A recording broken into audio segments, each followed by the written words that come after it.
Alam mo ba, maraming babae ang sobrang galing sa bar ilan sa Roblox. Parang ako, joke lang, hahaha. Ito ang tatlong dahilan kung bakit. Tip number 1, mas focus sila sa strategy.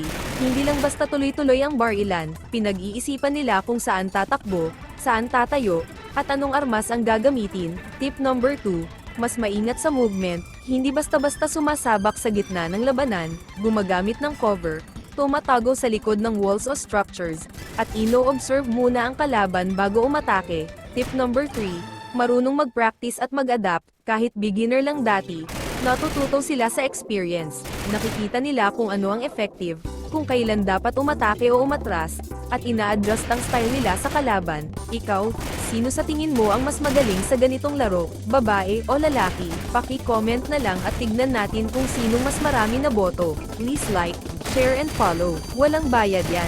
Smiley face.